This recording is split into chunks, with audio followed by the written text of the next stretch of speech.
internet, man. I'll tell you what, that dang old internet, man. You just go on there and point and click it and talk about www. Call me, you got then. For some reason or another, you sounded a little taller on radio. Well, for my money, he's got all the facial characteristics of a criminal. Now, here's your host, that gravy sopping, crappie flopping, stump jumping, Bible thumping, gun toting, mater growing son of a gun, the backwoods Baptist himself, Pastor Harold Smith. Welcome to the Backwoods Baptist Podcast, a podcast so important that we come to town to do it. We left the backwoods, we came to 522 Main Street, Van Buren, Arkansas, home of the Backwoods Baptist World Headquarters, home of the Backwoods Book Company, home of the Backwoods Baptist Podcast, home of the monthly pastor's lunch, which we just polished off a plate of brisket and hot links.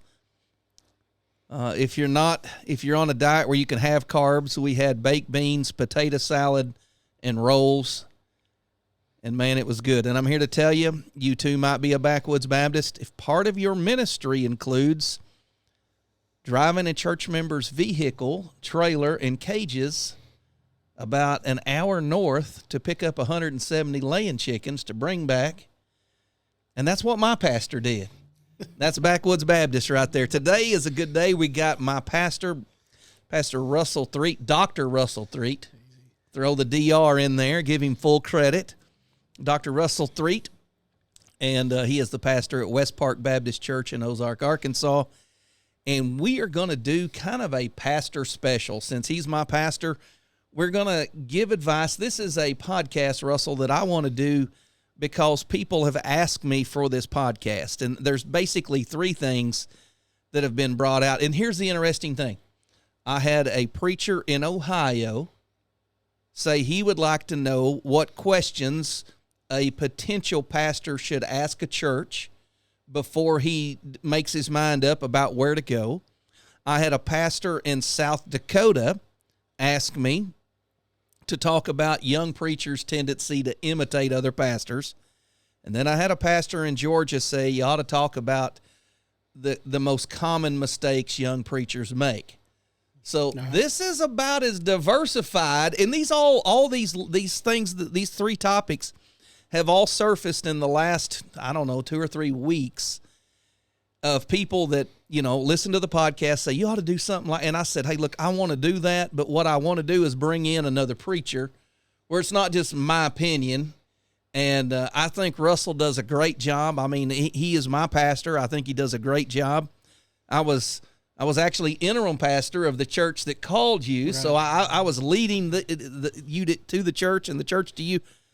So I thought, who better to sit down with than to do that? So, Russell, which one of those three things you want to talk about first? Let's have at it. We can do whatever's first on the list, maybe. All right. What questions should a pastor ask a church? Now, we can talk about what churches should ask pastors, but I think, what are just some good questions for a young preacher? Maybe he's not young. Maybe he's just maybe he's just time to go to another church. What do you think should be asked? I'll let you go first, and then I'll say one. All right. I think the one that I would always ask if it's me, I would want to ask the question, why did your last pastor leave, and can I talk to him? That's very good.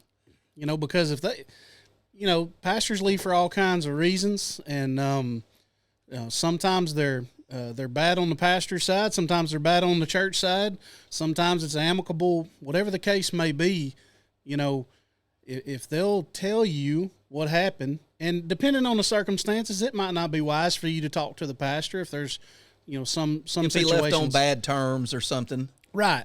But, you want to gauge that anyways. Ask the question, and maybe even how they respond is going to tell you something. Yeah. So that'd be one thing I'd say to start with. I'm going to say this because I think some preachers are afraid to ask it because they think it's more spiritual not to ask it. Ask them about your financial package. Yeah. Make sure, don't just assume because they have they look like an affluent church that they're going to be able to take care of you. The last pastor may have them up to their eyes in debt. Right. They may be financially strapped. Just ask them what they plan to pay a pastor. And I know a lot of guys, they're afraid to talk about money, but look, if you're a husband and a father, you've got an obligation to ensure you're taking care of your family. Right. And there's a lot of good, loving churches out there that just simply can't come up with the money to care for a pastor. And they need a bivocational pastor. Can you be bivocational? So I think, and I'll include two of these. Ask them what the financial package looks like, and then ask them what they expect of you in a typical ministry day. Yeah, I think that's good.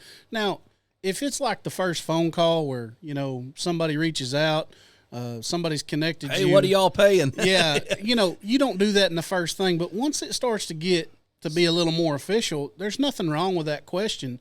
I would say before you go preach in view of a call, you need to figure out if this is even something that's viable. Yeah, because you may get there and it may not even be close, and you just have to say, hey, this just absolutely doesn't work for my family. Yeah. Yeah, I've got, you, for example, have 3 boys. Right. Yeah, you can't go, and some churches think full-time pay is $30,000 a year. Right. That's just not the way it is. You can't live on that. And so I think before things get too serious, not like you said, not on the first phone call, but before you get too far down a rabbit trail there, look, is this even something that's financially feasible for where I am and where they are? Yeah, that's good. Another question I've asked, and I haven't always asked this in the process, but kind of depending on how those conversations are going, if it's more relatable, it's more friendly, it's doesn't feel so formal. One question I've asked at times has been, hey, what are the things out here at this church that just don't touch it, right? This is something we're going to do, and we're going to do it no matter what. And, because sometimes if they're honest, they'll tell you that. I had a church one time that basically told me on Christmas Eve, we're going to do this Christmas program. And that's what we're going to do. And we're going to do homecoming this Sunday in the summer. And we're going, and that's okay as long as you know that going in. Yeah. And you're able to say, well, can I do that in a way that I think is good? And and usually they're fine with that. But if you don't know that, and you're from 5 states away, and you say, no, man, I got to leave 2 days before Christmas. And next thing you know, that could be a problem for you. Right. And there was a guy that used to draw cartoons, and he would ask people to write captions for him, and they were church related. And there was this pastor, and had pastor on the front of his desk, and he was there, and he had his head down in his hands like, what have I done, And I actually won the contest. And it said, but pastor, didn't we tell you that we sold bait out of the baptistry every spring? And that sounds, it's funny, that you'd be selling minnows out of your baptistry, but in reality, it seems like everywhere you go, they have some little quirky something that grandma's been doing since she was 13. Sure. And I think that's a good thing. What are the key things that your church does? Yeah. And I would ask another question. What distinguishes your church from every other church? Right. And look, if you're the only Baptist church in town, they say, hey, look, we're the only Baptist church in town. Then that tells me that Baptist doctrine is important to them. But if there's a Baptist church, a Church of Christ, a Methodist, and a Presbyterian, and a Cumberland Presbyterian, there's like 9 churches, and they're like, well, we just like everybody else, then they really don't have any doctrinal distinctives. They don't really have anything. It's basically our family is the distinctive. So you can read a lot into these questions, but I would ask them, what makes your church different from anyone else? And I would ask them about the finances of the church. Oh, I would want to, I think, when you're involved in the process of me coming to West Park where I'm at now and where you're a member, I said, hey, send me the church budget, send me the bylaws, that kind of stuff. You need to look at that because you need to understand how things are structured. Because there's the way things people explain them to you in a certain way, and then there's the way it's on paper. And you gotta be able to kind of read between the lines and figure out, okay, this is what how the church is structured on paper. This is how it seems to be operating, and try to figure out, what it really looks like. Yeah, and I mean, you came in to a church that had never had a budget before. Right. And we crafted one off of bank statements. Right. Which is not the way you want to craft a budget. But that was more of a budget than I had saw when I came. But you at least want to look at this and go, okay, are we going in the hole? Are they just gradually milking out a $250,000 CD? Or are they building a surplus? Why are they saving money? Right. Those kind of things are important. And I've often said, if a church is not willing to spend its rainy day fund, its nest egg, in order to get the type of pastor it needs, to get the kind of leadership it needs, I don't think it really wants a leader. Right. A lot of the churches that I minister to are looking for a pastor, and they're not offering much for a pastor, but they're sitting on $200,000 with an annual budget of $20,000. I'm like, why do you need 10 years finances in the bank? Spend some of this money and fix your broken church. Find a pastor, give him enough money. At least he can maybe only work half a week instead of the whole week. And if you're not willing to do that, then you just want to sit here and trickle out your money. And I think by asking financial questions, I don't think it makes you appear to be a charlatan. I think it makes you appear to be intelligent and smart and concerned about real practical matters. It'll also tell you a lot of things about where their emphasis of ministry is that may or may not come into conversation. Yeah. You'll be able to see, are they supporting missions? How are they supporting missions? They got money set aside for outreach. They got money set aside for youth or children programs. Right. All those kind of things. When you look at that answers a bunch of those questions, because most churches, if they're going to be committed to certain things, they're going to have allocation for it in the money. Yeah, especially missions. A lot of churches think missions is just simply writing a check and mailing it to the state capitol or wherever their ministry headquarters are. And so if a pastor comes in and he's wanting to do real outreach in the community, they're like, no, we pay you to do that, and we send a check every month to Nashville or whatever. Right. Like that's not what I had in mind. There's no perfect church. Sure. You're not going to ask all the right questions, and no matter how many questions you ask, you're still going to be surprised. Always. But I think just having some upfront expectations. What do you expect of me? What can I expect of you? Where are you at financially? Am I fixing to walk in here and then take a pay cut in 2 months? Right. Those are all. I mean, I went to a church that told me everything was great and fine, and a year and a half in, I was bivocational. They hired me to be full time. They were not okay. Those numbers that they had were compiled in between their last pastor leaving and me coming.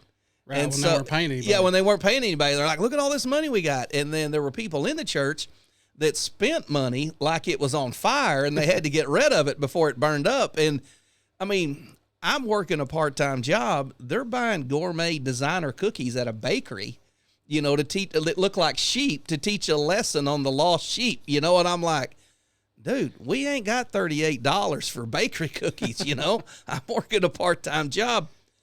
Those are things I wish I'd known on the front end. Sure. And, but I mean, it is what it is. I think those are some good questions. If you're a church, what do you think you should ask your pastor? I mean, I think almost the question I started with before, or from the flip side, why are you thinking about leaving where you're at? Or, maybe it's their first ministry. That's a little different kind of situation, but why are you talking to us? Are you running away from a problem? Are you, you just feel like this is what the Lord's doing? Whatever the case may be, but I'd want to hear a guy express that in some way about why it is he's feeling like it's time for him to go to a new place. That's a very good one. I would ask a pastor what his week looks like. I would want to know if this is a pastor that's going to spend his time at home, or spend his time in the office, or spend his time in the field. I would ask a pastor what kind of ministries he does outside of the pastorate. Like with you, for example, You are a certified biblical counselor. Right. And in the past, you've spent a portion of your week doing biblical counseling. Right. And that's a ministry that you have. You also teach seminary. You're also active in abolishing abortion. You have a number of ministries that you're passionate about. Right. I think a church would benefit by knowing that before the pastor comes. Right, because sometimes, there's going to have to be a discussion. Well, hang on a second. It sounds like you got a lot going on, right?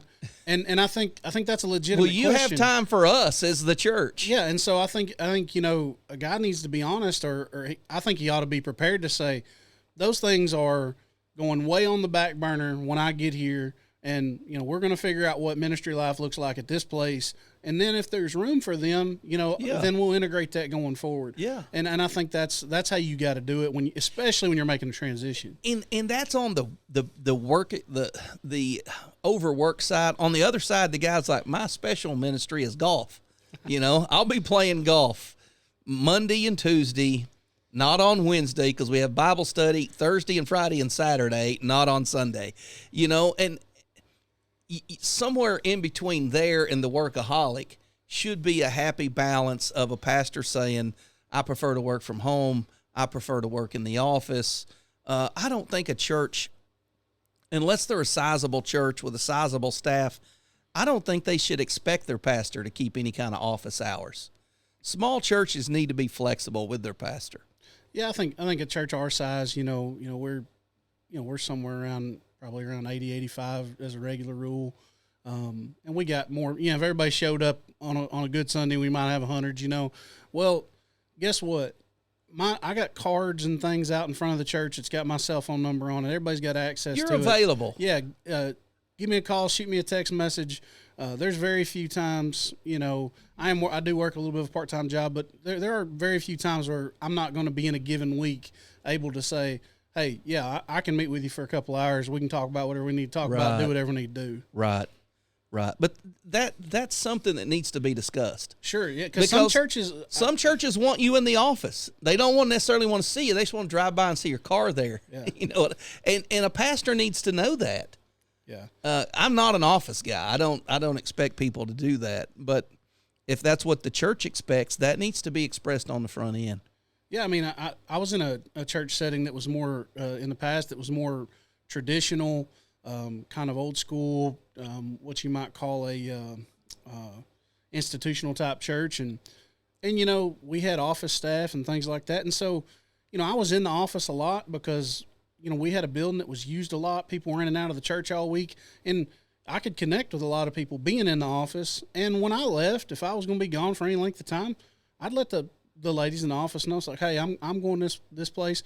I ain't gonna be back today, or I'm gonna, I'll be back in a couple hours or whatever. Yeah. Call me, shoot me a message. So it's just like you said, it depends on how the church is set up. I remember when you first went to West Park and you called me and you said, hey man, it's Tuesday. I've got my Sunday morning sermon done, my Wednesday night sermon done. There's nothing that needs to be done here. What should I do? And I said, go fishing. And you were like, well, I'm used to, having these staff meetings and all this. I'm like, go fishing. And you're sitting there and you're like, for real? I said, yeah, man, it's okay. And man, you got into hunting and you started killing deer and you were just like, man, I haven't hunted like this in a long time. I was like, praise the Lord, man.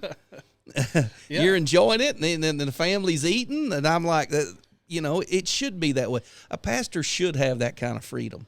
Yeah. And because we have such a odd, nobody else gets called in the middle of the night, right, except a funeral home like we do. Nobody gets drug into drama like we do, except cops, and we ought to have some freedoms that the average 8 to 5 guy doesn't have. Yeah. Maybe I meet somebody and run a meeting late into the evening because they're going through a crisis. Well, hey, no big deal. I may not go get to study until 9:30, 10 o'clock the next day. I mean, there's a lot of flexibility. But like you said, a church needs to be clear about that, because I've seen churches that wanted their pastor, you better be in the office these hours to these hours on these days. And, so it just needs to be clear. I'm driving back from Georgia, getting home at 9 o'clock last night. Right. Some churches would expect me at 9 o'clock to be sitting in my office the next morning. Right. And so that's stuff that needs to be up front on both sides. All right, let's talk about young preachers' tendency, young pastors' tendency to imitate. And I'm sure you've seen this. You might have done it. I think we've all done it to some degree, whether we knew it or not, whether we realized it, to imitate other pastors, other ministries. Have you seen that, experienced that, Russell? Oh yeah. I mean, I think that's almost a natural product of real discipleship at some level.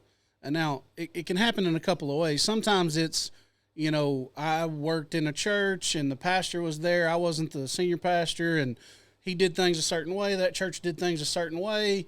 And so when I go to my assignment where I'm a pastor, well, I think everything's got to look like the church I came from, and I got to do things the way he did them. Right. And that's not my bent necessarily, or that's not my personality. And so it can come like that, which I think is a natural thing. And then it can be the other way, which is, hey, I listen to a lot of preaching. I like the way this guy preaches, and so I'm going to preach this way. My voice is even going to modulate a certain way.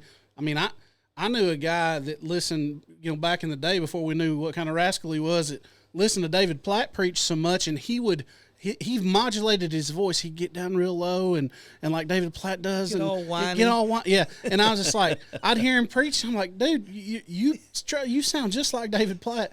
He's like, yeah. Oh, well, I don't know about that. So I think it can happen in a natural sense, and which is really almost a flattery towards the person you worked under, and it's going to be natural. But then there's the reaching out and trying to do it because you think, well, if they're doing it this way and they getting these results, then that means I'm going to get it. Yeah.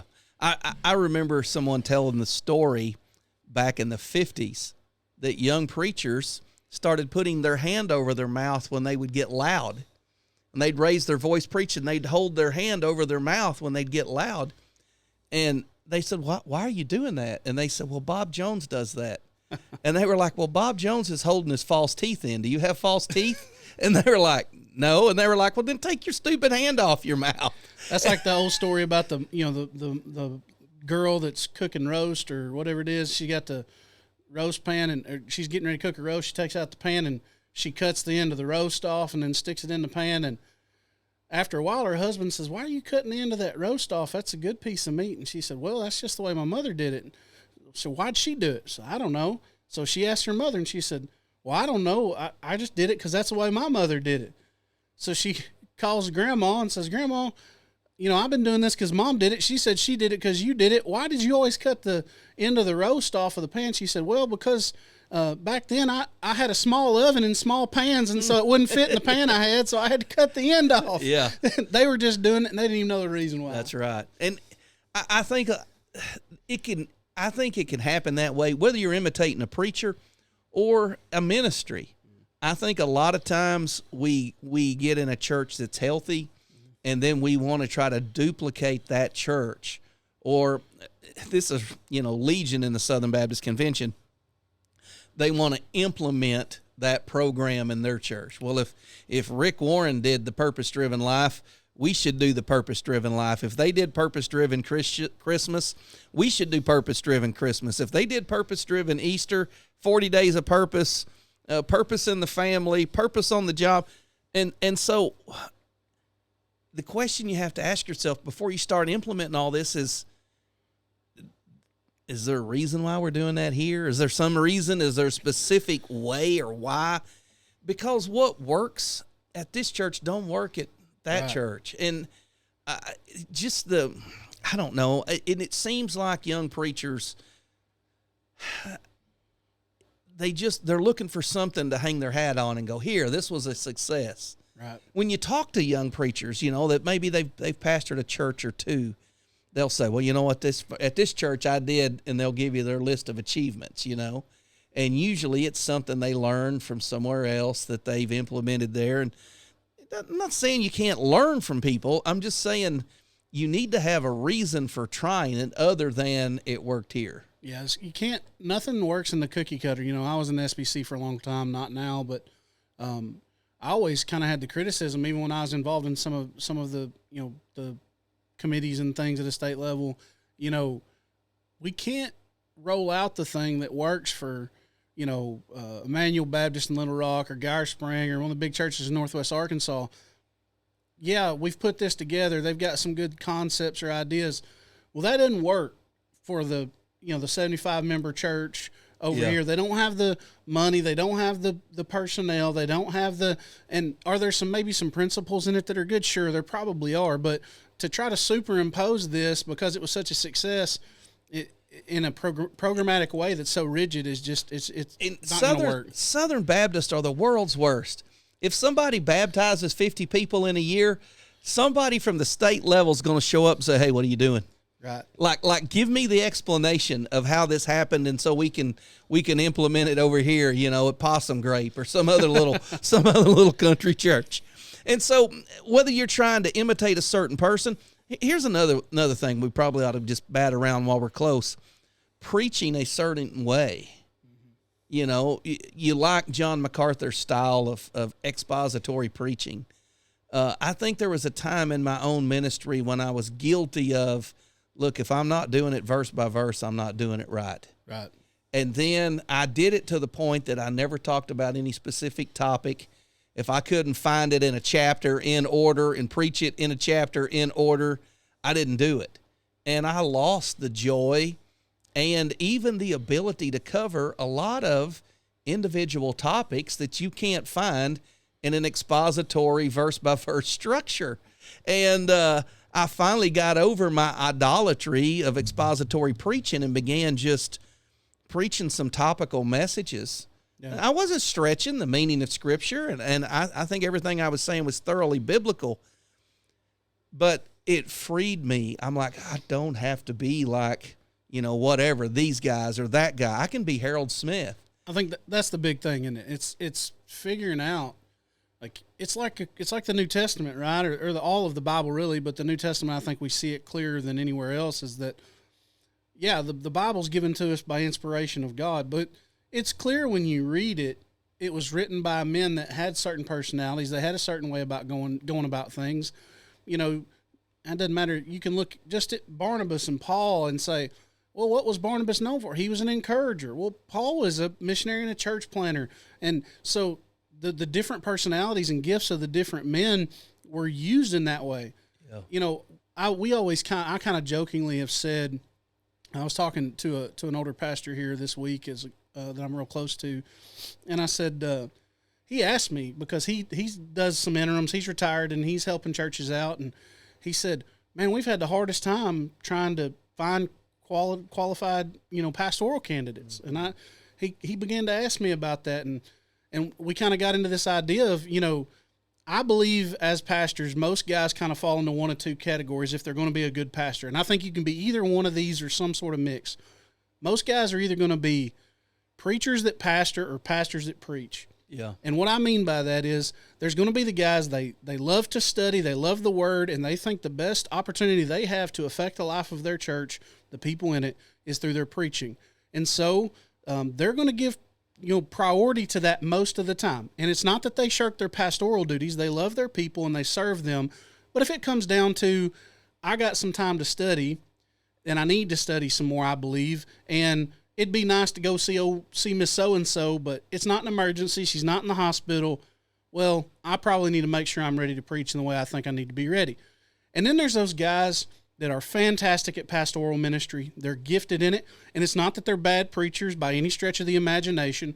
But guess what? If they feel like they can go make a personal touch on somebody that day and, you know, they say, well, I probably need to study another few more hours, they're probably going to say, you know what, I'll get back to that. I'm going to go see that person. Right. And so, but then you get this is what this pastor was talking about. You get this third guy that almost doesn't seem to be about either one of those things. He doesn't seem like he cares too much about preaching. It doesn't seem like he cares he's as focused on pastoral ministry. He just wants to manage and do those types of things. And, you know, I look at that and I say, well, what are you doing this for? You know, yeah. Why do you want to be that way? And the reason I say all that kind of in this context is it's okay to be different. You may be particularly gifted at being there for your people in a way that is meaningful. You're not bothering them by being there. You're not, and you just have that bent. Lean into that. Yeah. Don't, yeah, sure, maybe you need to improve in the other area, and that's fine. We all need to improve in all areas, but lean into those things. Don't think, well, my pastor told me he studied, 45 hours a week for one message. No, he didn't. Okay. I don't care what he says. He didn't. 1 hour in the study for 1 minute of preaching. Do you ever hear that? Oh man. Yeah. I've heard all of that. And so that may not be you, but you need to be prepared to preach. But if that's your gifting, get out there and be who God gifted you to be. Yeah. And you'll find more joy. And you know what? People may not sit there and listen to you preaching and say, that's the best preaching I ever heard. Or they may say, hey, he's a great preacher, but the deacons got to help him a lot in the pastoral ministry. Well, good. Glory to God. Thank God the deacons are doing something, right? And so whatever the case may be, it's just saying, be your own person and lean into the giftings that God gives you. And it'll cure a lot of that. You got to try some things out. You got to make some mistakes. Sure. And I think you're spot on, and I think I do see that. I see some guys, and I wouldn't name names, but when you were saying that, I can think of men that are great pastors. Mm-hmm. And they're not bad preachers, but preaching's not their strong suit. Right. And I can see guys that are great preachers, and they're not bad pastors, but, holding grandma's hand while she gets her bunion removed is not what they're good at, right. And then I can see that third category that they're not strong preachers. They're not strong at pastoring. They're just kind of managing a church. And I see a lot of preachers in that now. And I think that's because they're trying to imitate the big church guys who have a role that necessitates some of that. It's that CEO model where they got 10 staff members. They're taking all these areas of ministry. And so they really do. And I wouldn't even want to do that, But they're trying to implement that in a church where they're the only paid staff member. Right. And I grew up in a church that was big when I was a kid. And when my pastor that I grew up with, when he retired, it was a really big church. But I'm going to tell you something. Tuesday night visitation, the pastor went out visiting. Yeah. And he took a rotation. Now the staff had a hospital rotation. He took a day in the hospital rotation because it was that big of a church, He went to the hospitals. He made phone calls. He didn't shirk that. And he was a heck of a good preacher. So all that to say, even if you have that setting, which most of us don't, right, you still ought to be about the things that a pastor ought to be about. Yeah. Yeah. And again, that comes down to just leaning into those things that God's gifted you with. Don't try to be somebody else. Don't try to be who your buddy is. Don't try to be who the guy on TV is. That's or good. The guy at seminary is or whatever. The last thing, and if I remember right, this was from the pastor in Georgia, if I remember right. Nobody knows who that is because I can think of at least 4 or 5. I can think of 6 pastors that I know pretty well in Georgia. One of them said, give me a list of 10 common mistakes. I don't know if we'll come up with 10, but 10 common mistakes that new preachers in a church make. Okay. Yeah. Let me go first. I'll let you think. Because I deal with churches, and a lot of my ministry is churches in transition and pastors in transition. Right.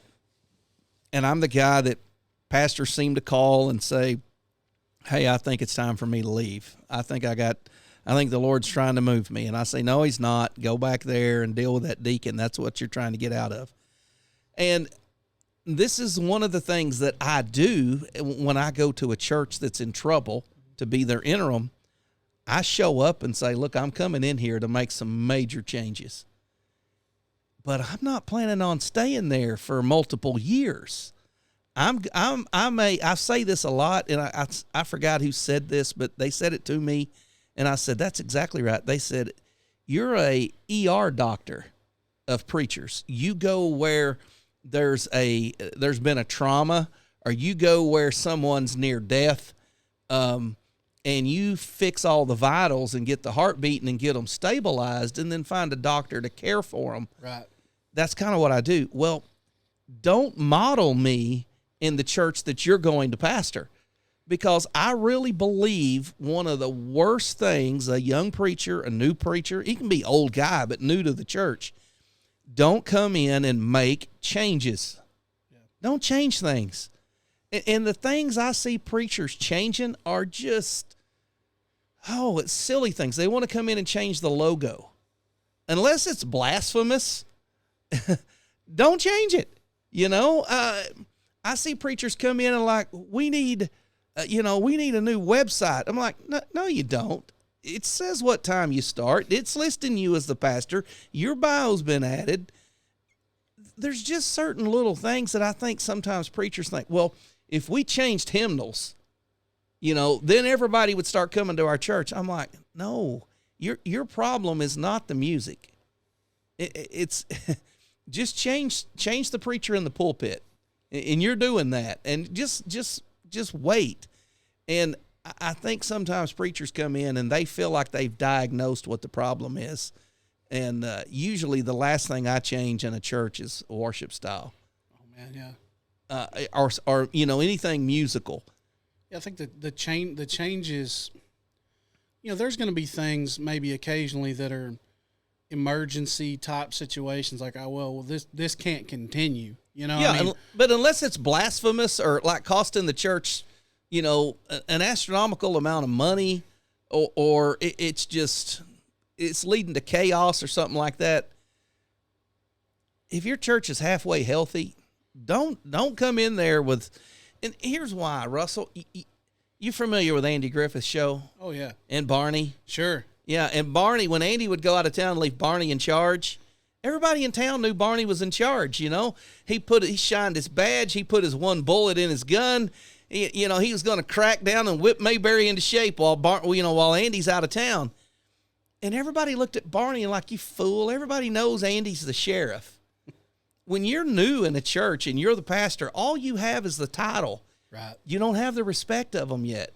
You have to earn the respect. And new pastors just don't have it yet. And it takes a while. Yeah, I think kind of going along with that, one of the things I've kind of counseled guys, and this in some sense goes along with the kind of the asking questions, but this may be kind of after you're there. I've asked the question and just kind of said, most churches, particularly in our day, and if a church has been around for a long period of time, there's going to be older folks that are going to say things like, hey, man, I remember when we used to do this, and man, it went so well, and it was so great, and we had this, and we had that. And so when are they kind of the good old days things, Yeah.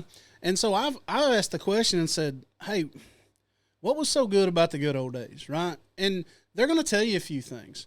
So what you can do with that is you can take it and you can say, okay, this is something that there's a bit of nostalgia about. This is something that's got a special place in their hearts.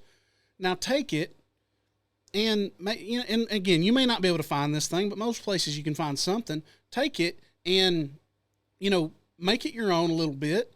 Keep it simple and do something in that vein. And guess what? All the older folks that have been around, they're going to like it. And probably if you do what you ought to do with it and you work at it, then it's going to be good. I'm not saying you got to establish new ministry. That's not what I'm saying, but maybe it's a fifth Sunday singing, or maybe it's whatever the case may be. Social on a Sunday night. It's simple. Simple things like that. And that goes to this, what I tell these young guys sometimes is, and I'm a young guy, I guess, but I've been doing it for a little while now, but find a win and lean into it. Find something that's not that you're trying to pick yourself up, but find something that's legitimate, something that's good ministry, something that honors the Lord Jesus Christ, and do it well, and make it be something that's not controversial. Yeah. And there's a ton of stuff like that you can do like that out there that is going to help you build momentum to earn that greater trust. Yeah. Another thing, I think you're right in trying to find something that the people are nostalgic about, that maybe they've gotten away from. I know COVID killed a lot of church fellowships, and people were ready to get back to them after a few years. And when you go in and say, hey, look, we're going to have a dessert fellowship, well, I'm a diabetic, I can't do that. Okay. And we're going to have a all protein, no carb fellowship. And, you can sit over there and eat almonds and snack on something like that. But find something. I think you're right about that. This is kind of a word of caution with that. Be careful who you listen to. That's a good word. Every time a preacher makes a dumb decision, he'll come to me and he'll say, "Hey man, I'm thinking about doing X, Y, and Z." And I'm like, "Why in the world would you do that?" And they'll say, "Well, Randy said, he really wishes we'd do that." I'm like, "Well, who's Randy?" He joined right before I came. Okay, he's not the guy that's driving this ship. He's as new as you are. Right. If you start listening to the new people and what they want, you'll end up trying to steer the church away from who they really are. Yeah. And I guess the way I want to word that more is make sure that it's not two people that want something. Because you're like, everybody wants it. I'm like, who's everybody? Right. Well, Pam and Cindy. Okay, who else? Well, it's really just Pam and Cindy. I'm like, okay, does Pam and Cindy, do they represent the whole church? Well, no, really nobody likes Pam and Cindy. I'm like, okay, nobody's going to like you if you let Pam and Cindy, who nobody likes, and if you're a Pam or a Cindy and you're listening, I'm not meaning you specifically. I'm just making up a name here, but you got to be careful who you get your information from. That's right. And I see that a lot, especially in young preachers. Yeah. Everybody wants this. Who's everybody? And they can't list three people. So yeah, kind of to that end, I got in a situation like that one time in a church, and I won't give too many details because I only been a few places. People figure it out, but there was a time early in my ministry at a church where we were dealing with something, and I was kind of told by somebody who had been instrumental in me being at the church and different things where, hey, this is what we really need to do. This is who we need to get to do it.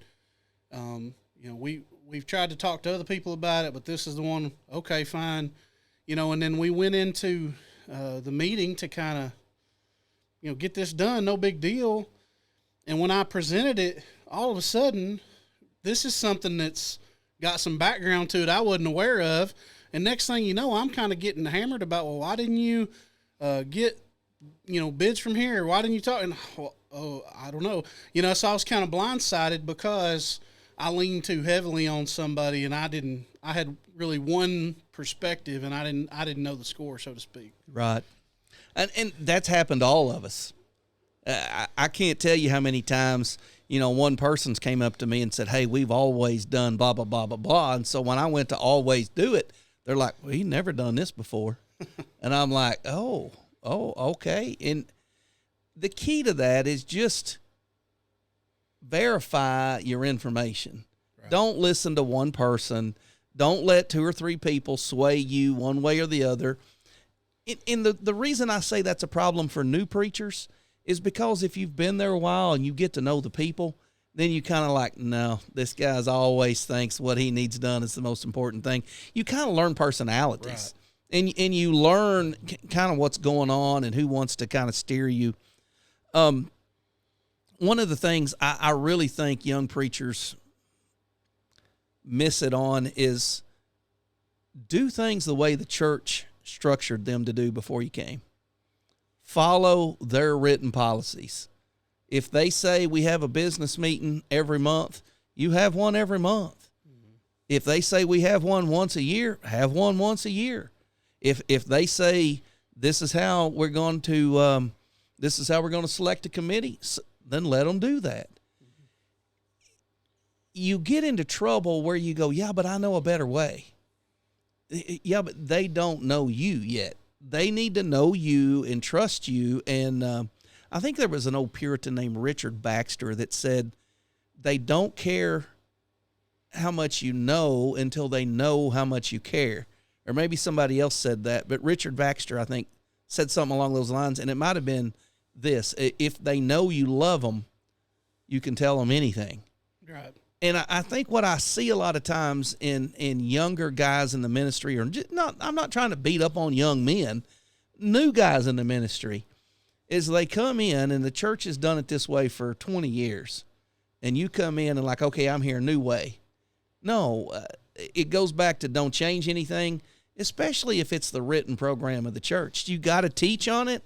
Even when I go into a church, in a interim pastor, I don't just walk in and go, hey, we're doing it my way.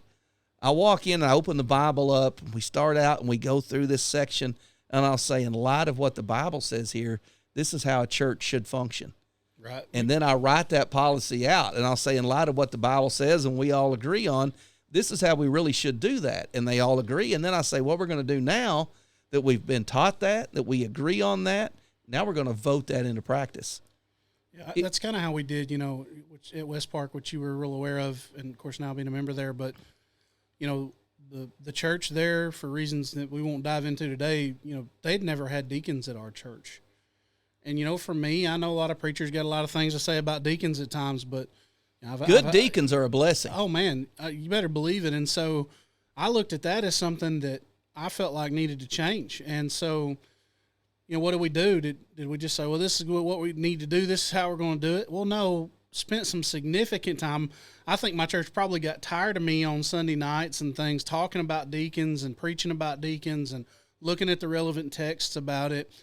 Once we did that, then we said, okay, more in a business type setting, said, if we're convicted that we need deacons, we got to come up with a process, because even though the Bible kind of tells us how it happened, we don't have the real specifics of how we ought to go about it in a church setting.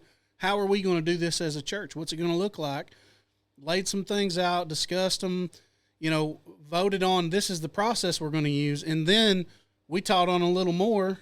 And then we said, hey, the process we talked about, now it's time to get started with it. Yeah. And then we worked through that process. And I think that's so wise to take time to teach it.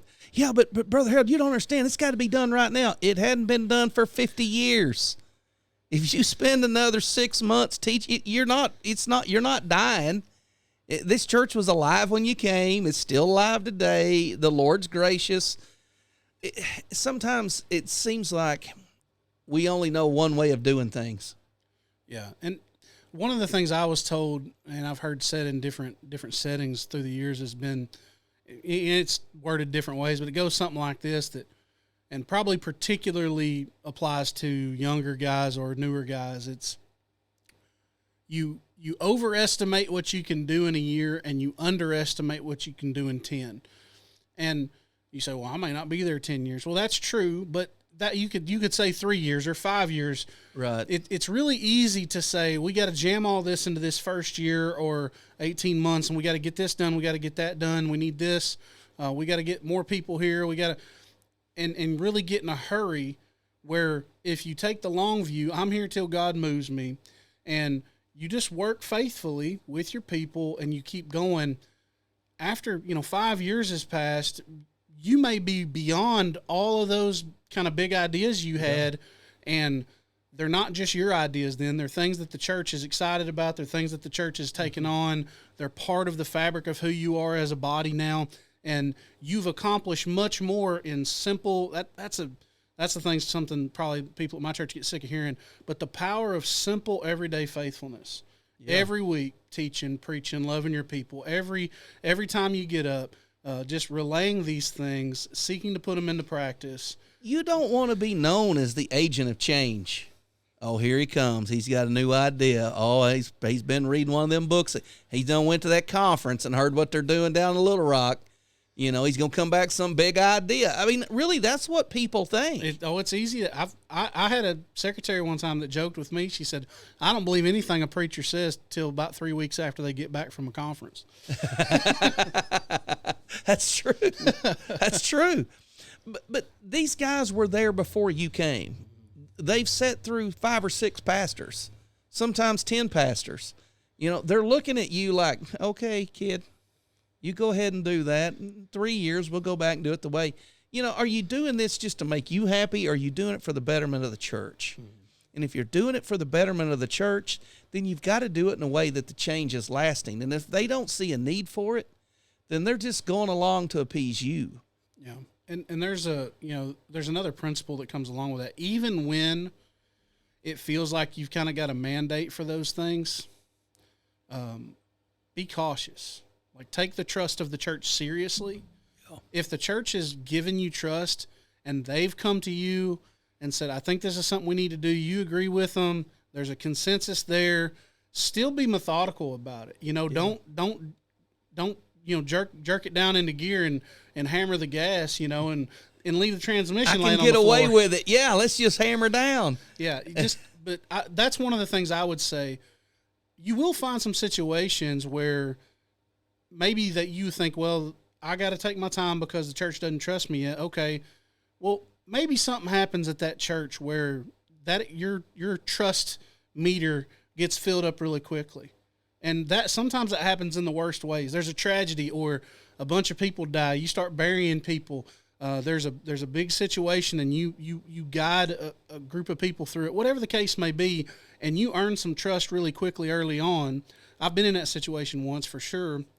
If that happens, shepherd that trust well, because you got it now, but you can either shepherd it well and it's gonna continue to pay dividends, or you can splat it on the ground and you're not. It's gonna be hard for you to get it again because they're gonna say, "Yeah, we rushed into that." Yeah.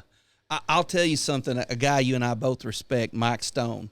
You know Mike Stone, pastors down at Emmanuel Baptist in Blackshear, Georgia. That makes 7 preachers I know in Georgia. I didn't think about Brother Mike, and I count him as a close friend. But Mike and I were texting while I was in South Georgia over the weekend, and he said, I can tell Emmanuel Baptist just about anything because I don't tell them everything. And what he was essentially saying is not that he's keeping secrets from them. It's just that he shepherds, like you said. He's thoughtful about what he gets up in the pulpit and just blast.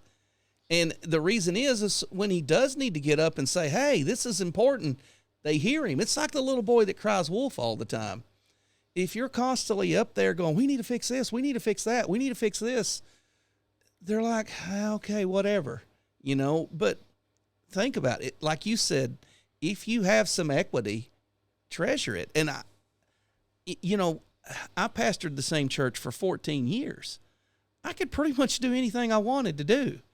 Nobody gave me any pushback ever to speak of, but I never pushed them to do anything I didn't think they were already comfortable with. Even though it was a no-brainer, I still took the time to run it past a few men first, to talk about it in committee, to lay it out before the church, and then go, hey, now what do y'all think about it? And I think that's really the way that anything that needs to be done in a church needs to be done. Just simple things. I found people get the most upset over little, simple things. I mean, little bitty, that really doesn't mean anything. Have you heard the story about the peg in the back of the church in Kentucky? It's a true story. No. This has happened years ago, but there was an old church, an old Baptist church, and you can look it up. I've looked it up before. I can't remember the city it was in, but I think it was Kentucky. And it was back when they had old coal stoves in the church to keep them warm. Right. Well, the pastor, back then all men wore hats, and the pastor had kind of a white felt hat. And he would set it up on the front pew, where he would sit while during church. And there was a couple of times where the pastor's hat got dirty from the coal stove, messing with it and ashes or whatever, or maybe he tended it, whatever the case may be. So one of the deacons, in good faith, didn't ask anybody anything about it, but he just went in the back of this one-room church and drove a peg in the wall for the pastor to hang his hat on. Well, somebody in the church didn't like that. He didn't ask anybody about that, and they went to fighting about the peg. And they said it was so bad at times in that town that you were either pro-peg or you were anti-peg. And it really ended up busting up the church over a guy that, with the best of intentions, trying to be nice to the pastor, put a peg in the wall. And you say, well, that was stupid. They shouldn't have got mad about that. That's true. But if they'd have just got up and said, hey, y'all, pastor's hat getting filthy up here by the coal stove, you think it'd be all right if we put a peg in the wall back there? And that's silly. People should be reasonable, and it never should have got to that point. But it just illustrates the fact, if people feel like they're part of the process or they have an opportunity to be part of the process, which obviously if we believe in kind of congregational church government, I don't think the church ought to have to vote on everything, especially even a peg in the back of the church. Right. But it just illustrates, hey, people can latch on to anything and get upset about it. I'll tell you a story that of something stupid I did. Okay, when I first came to Lee Creek, I went there in November of 2007. I left there in 2021, I think. Anyways, yes, 2021. Okay. I got there, and there was this white pipe sticking out of the ground, like a 6-inch metal pipe with a bunch of bolts in the top, and there was a water faucet on the top of it and a water hose running off of it. I didn't pay much attention to it. I mean, I'd go into my office every day and work and study and meet with people and then leave. And then one day I was walking to my truck, and I said, what's with the water hose just stretched out across the yard? I walked over there. This water hose went for like 100 feet to the woods. I kept walking and walking and walking, and I walked over to the edge of the woods, and it was on. It was running wide open, and I mean, it was blowing a stream. And I thought, what the crap? Somebody left the water on. It's been running for weeks. I mean, it had cut a ditch. I went back here and turned it off. I didn't think too much about it. I for sure wasn't going to say, hey, who left the water on? You know what I mean? I just like, honest mistake, no big deal. About 3 weeks went by, and somebody come walking in the church, and they're like, the well's blowing up. I said, what? We don't have a well. We're on city water. I'd seen the water bills coming in. And they're like, no, we got a well over here that's supposed to be open and running, and somebody's turned it off. And I went out there, and there was water squirting out of the ground around this 6-inch metal pipe. I mean, it was squirting up like 2 foot tall, like a geyser. And I was like, oh, Lord, I didn't know what to do.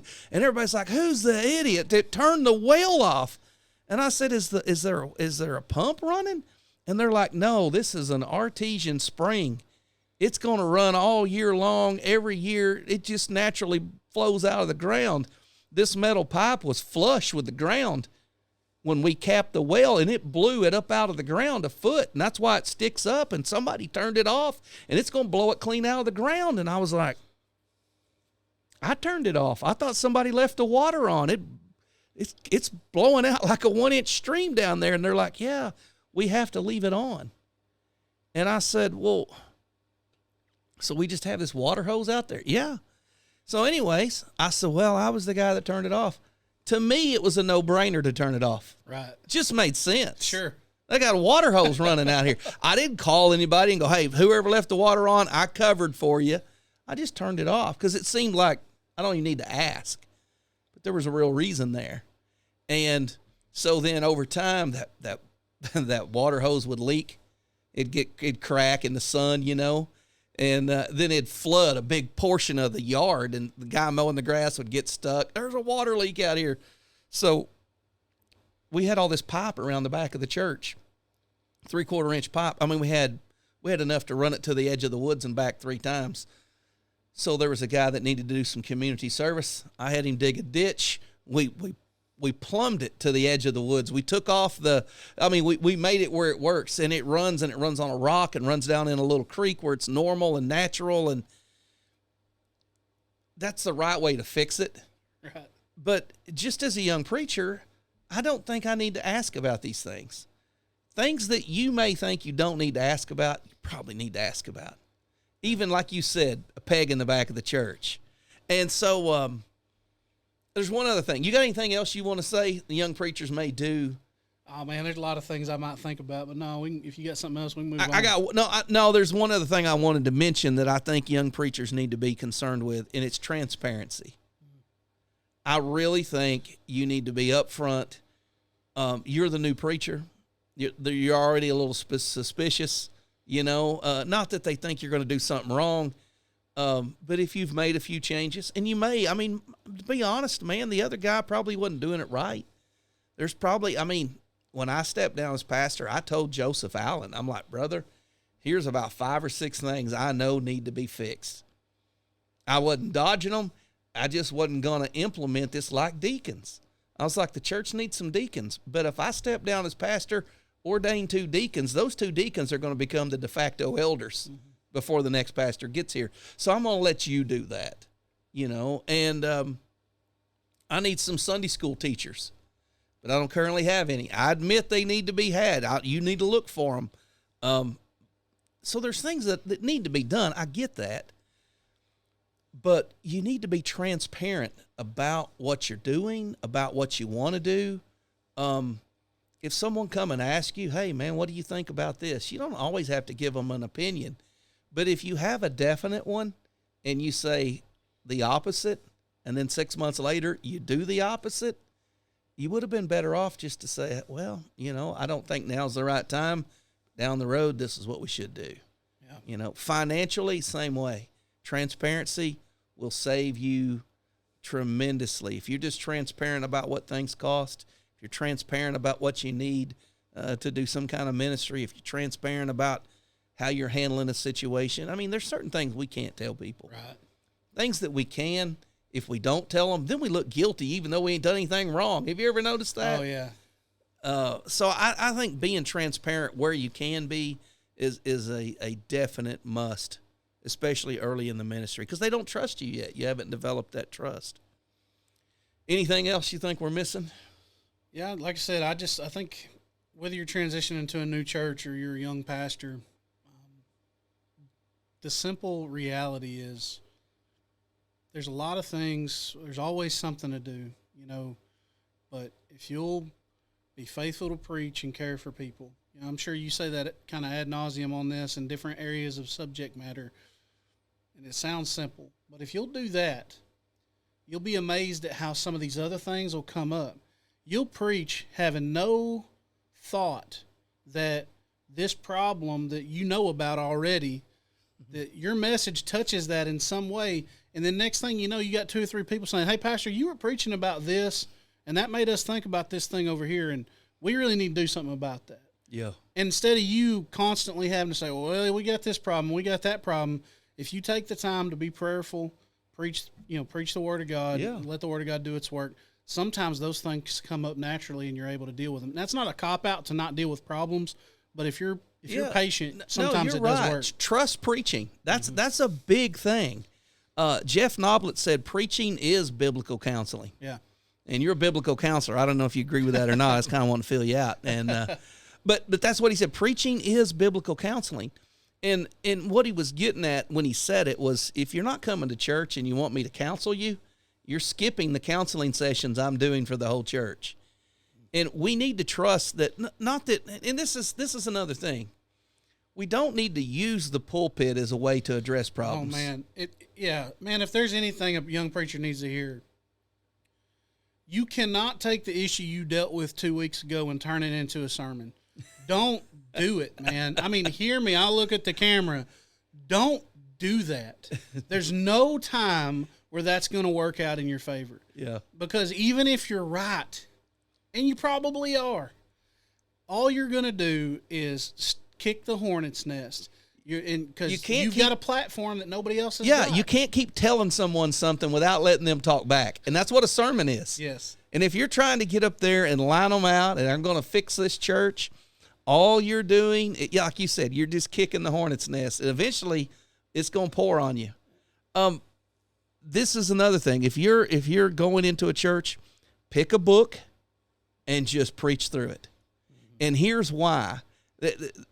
Nobody can come and say, preacher, who told you that I was struggling, with whatever you preached against, and you could say nobody.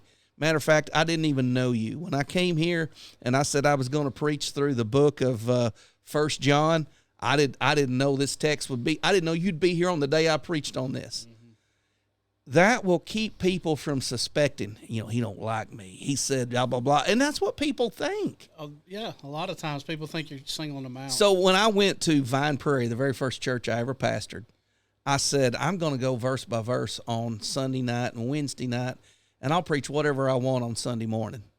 Well, what I discovered pretty quick was if I said anything about a particular sin on Sunday morning, all the real immature people that only came on Sunday morning would get offended by it. He's talking about me, And I remember one time, I think back then,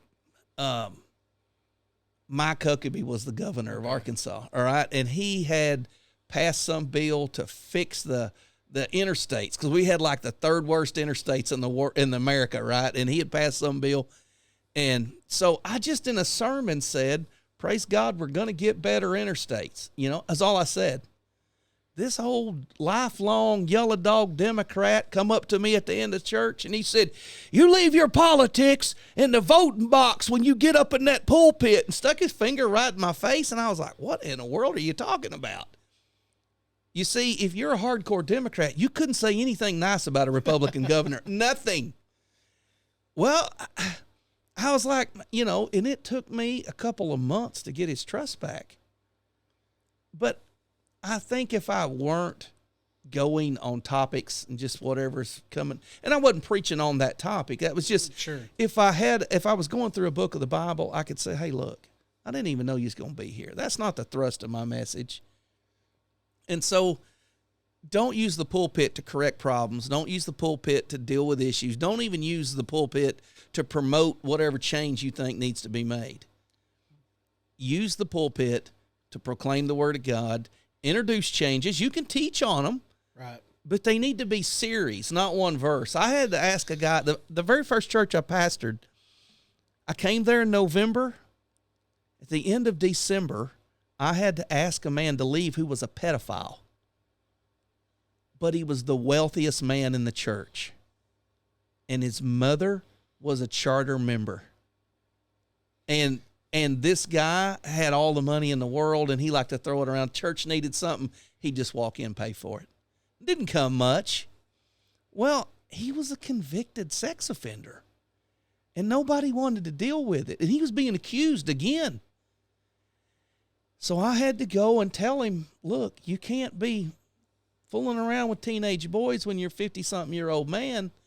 And he admitted, yeah, I did that. But it ain't what you think. And I said, look, man, you either quit that or you got to quit church. He said, I'll just quit church. I said, okay. So you know what I said? I need to go back and start teaching on church discipline, because I didn't know how to do it. I just knew he couldn't keep coming to church and this stuff keep coming up. Yeah, unrepentant sin. Yeah. So I had a witness. Took a guy with me to talk to him, and he heard everything. He said, man, you're doing the right thing. So I got up and preached on church discipline. And I said, well, I covered that. Everybody shouted amen, and they said that was great. Never heard a sermon on that. About 3 weeks later, his mom hounding him to come to church. He said, hey, Mom, I can't come to church because the pastor told me I can't come back to church because he believes what people say about me. Son, I did it all wrong. I did it as best I knew how. I didn't know anybody that had ever done church discipline before. I didn't have a book on it. I mean, I've been a pastor for like 3 months, and I got half the church patting me on the back like I'm a war hero, and the other half the church thinking I'm going to bankrupt them because I ran the richest man in town off. And it didn't matter what I did. The church was divided from that day forward. Russell, if I had to do it all over again, I still would go to that man and say, you can't come here. Now, look, I would have taken it before the entire church, and we could have split the church in a business meeting. I didn't do it right, but I did the right thing. I got vindicated. 10 years later, he was the subject of an FBI investigation in a gay prostitution ring of minors. Oh, my gosh. He and some other men were all arrested, federal charges. They're all spending probably the rest of their life in prison. Yeah. At the time, that hadn't been proven in court. He had one other charge. It was his word versus, it was all a he said, she said thing, and I was the bad guy, even though I had to do what was right. Most pastors don't find themselves 3 months into their first pastorate, and I had no formal training for the ministry. I had no formal training for nothing. Just like I used a double negative in that sentence there. I mean, I knew nothing, Russell, but I knew I had to do something. And with the light I had, I did what I knew to do. There's times when maybe that's why the Lord sent you to the church, to get rid of the guy that nobody else wanted to deal with. And I really felt like in that situation, that had to be done. The church is doing better today than it was way back then, and I don't think it would have been doing that good had this all stayed there under the surface and festered all these years. And so, yeah, there's times when it's your first pastorate, Your first public battle might be Goliath. That's not everybody, but that does happen, But for the most part, don't change nothing, especially not little stuff. Like you said, get permission, talk it out, make it known, be transparent. Don't use the pulpit to, fix your problems. And don't listen to just a handful of people. Make sure you've got the whole church, in agreement. What else? Anything else? Yeah, I think in that you've got to just know that, God's got you there. God will get you out of there. I think one of the things for young pastors is don't be fearful. Right? We're saying all these things, and you're like, well, you're kind of acting like you got a kind of coward. No, we're just trying to ask you to exercise wisdom so that your ministry can have impact. But don't run in fear. Well, if you hear this guy's the big shot or this guy's, most of those guys aren't going to show themselves explicitly. I had a professor one time that told me he went to a church and, they everything was great. They went, they called him. Like the second Sunday he was there, he in the afternoon, a deacon put him in the truck and they rode around and looked at the town, and they got up in the parking lot and he stopped, and the deacon turned and looked at him and said, I run my family, I run my business, and I run this church. And if you're going to stay here, you're going to have to get used to it. Now, most of them aren't going to be that, that's not going to happen. Yeah, right. But even if somebody is that, bodacious that they're going to do that, don't be fearful. Just do the work and trust it. Like you said, God will vindicate you. If you got to be the guy that, I know I've heard this told in committee meetings and like state conventions and stuff. If you got to be the guy that gets fired because you decided to baptize the black and Hispanic kids that got saved at your Bible school, and your church wants to fire you because they don't believe you ought to baptize them, write it at the top of your resume. Tell them that's what you did. That's why you got fired, and walk forward to the glory of God. Yeah, right. Exactly. You're Do exactly the right. thing. Yeah. There's no shame in being fired. This is when people, just to bring up your point, I mean, you make a great point, Russell. We're not saying be a coward. We're saying there's a right time to do the right thing. And let me give you a biblical illustration of that, okay? Because this is where young preachers that are full of zeal, I almost said other things that I used to say in my younger days, they're full of zeal, and they're like, it's right. It's the right thing to do. I'm right. I'm going to do it. Okay, listen. When David was king in Hebron, before all of Israel accepted him, it was Judah and Benjamin that had ordained David. And Abner, Saul's general, had went and ordained, anointed, ordained's not the right word, anointed one of Saul's sons to be king, and he was a loser, and Abner was running it, and the two kingdoms were fighting. And Abner came to David and said, hey, I want to make peace with you. I want to be one of your generals. And he said, okay. And so they came to peace terms, and he said, I'm going to go back and tell the other 10 tribes of Israel to come, and we're going to submit to you as king, and you'll be king over all 12 tribes. Joab heard about it. Joab went and found Abner and said, hey, man, I heard you're becoming one of us, and put his hand on his shoulder, and he had a knife tied to the inside of his leg, and when he pulled him in close like he was going to hug him, Joab stuck the knife up in Abner's chest and killed him. And he killed him because Abner had killed his brother in combat. David said Abner shed the blood of war during time of peace. I mean, Joab shed the blood of war during peace. Then, and he said, but I wasn't in a position to do something about it. He should have had Joab executed for murder. But he had all of this people. The kingdom was in turmoil. It wasn't the time to deal with Joab the way he should, because he didn't have the support. Just because you're the pastor doesn't mean you have the support of the church. There's times when, you know what, fire me, just like you said. There's other times when I'll deal with him later. Now, fast forward, later in David's life, Absalom tries to kill him. Absalom is killed by Joab while he's caught in a tree, which I don't fault Joab for killing Absalom in the tree. I heard a great sermon title on that text. Do you want to hear it? Sure. The day God hung a hippie and the mule walked on. And I'm not against long hair. But the point I'm making here is later, so Absalom's general is Amasa. And he's the leader of who Joab's been fighting. And he comes to David and he says, hey, I want to be your general. I'm sorry about the uprising. I was on the wrong team. Picked a loser. Joab does the same thing, comes up to him. Hey, brother, heard you want to be on our team. Kills him. Well, when Solomon comes to power at the end of David's life, David said, Joab has shed the blood of war in time of peace. He's not guiltless. And it's Joab that's backing the younger brother instead of Solomon. And it's Solomon that orders the execution of Joab. And so what I'm saying here is I can show you in the Bible where a powerful warrior king, David, didn't kill somebody that deserved death because it wasn't the right time, because the kingdom was in disarray.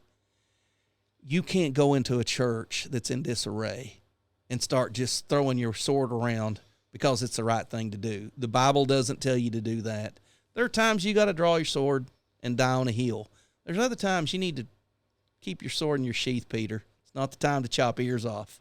That's right. Yeah. That's good. No, I think that's good. That's a good word.